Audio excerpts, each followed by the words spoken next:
Coronavirus, les frais de dossier ne peuvent pas être déduits d'un bon à valoir pour un voyage annulé. Les tours opérateurs ne peuvent pas déduire de frais de dossier d'un bon à valoir pour un voyage organisé annulé, a rappelé mercredi Testacha. La ministre de l'économie Nathalie Mühl a en effet clarifié ce point mercredi en commission de la Chambre.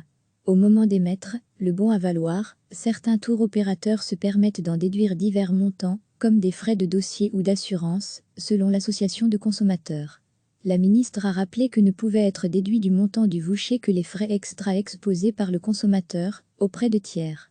Il peut s'agir d'une assurance annulation, assistance voyage, ou encore d'un bagage supplémentaire, qui n'était pas compris dans le forfait du voyage, explique Testacha. De nombreux consommateurs se seraient plaints de cette pratique auprès de l'association. Elle constate par ailleurs qu'elle a reçu plus de 3000 appels relatifs au voyage depuis qu'elle a ouvert, il y a 2 mois, une ligne téléphonique à ce sujet. Testacha déplore que la ministre Nathalie Mühl ne soit pas revenue mardi sur sa position à l'égard des annulations de voyage en commission de la Chambre. En effet, la Belgique a autorisé les agences de voyage à offrir un bon à valoir aux touristes dont le voyage a été annulé à cause du coronavirus plutôt qu'un remboursement. Pour l'organisation, il n'est pas question de diminuer les droits des consommateurs en temps de crise. Elle avait également proposé à la ministre de collaborer pour lancer une opération de soutien au secteur, mais indique ne pas avoir eu de réponse de sa part. Les tours opérateurs ne peuvent pas déduire de frais de dossier d'un bon à valoir pour un voyage organisé annulé, a rappelé mercredi Testacha. La ministre de l'économie Nathalie Mühl a en effet clarifié ce point mercredi en commission de la Chambre. Au moment d'émettre le bon à valoir, certains tours opérateurs se permettent d'en déduire divers montants, comme des frais de dossier ou d'assurance, selon l'association de consommateurs. La ministre a rappelé que ne pouvaient être déduits du montant du voucher que les frais extra exposés par le consommateur auprès de tiers.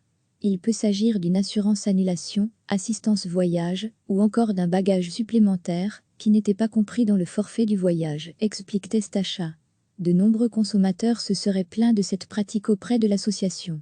Elle constate par ailleurs qu'elle a reçu plus de 3000 appels relatifs au voyage depuis qu'elle a ouvert, il y a 2 mois, une ligne téléphonique à ce sujet.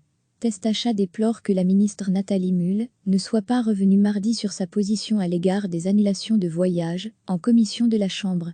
En effet, la Belgique a autorisé les agences de voyage à offrir un bon à valoir aux touristes dont le voyage a été annulé à cause du coronavirus plutôt qu'un remboursement. Pour l'organisation, il n'est pas question de diminuer les droits des consommateurs en temps de crise. Elle avait également proposé à la ministre de collaborer pour lancer une opération de soutien au secteur, mais indique ne pas avoir eu de réponse de sa part. Cliquez sur s'abonner pour recevoir les dernières nouvelles.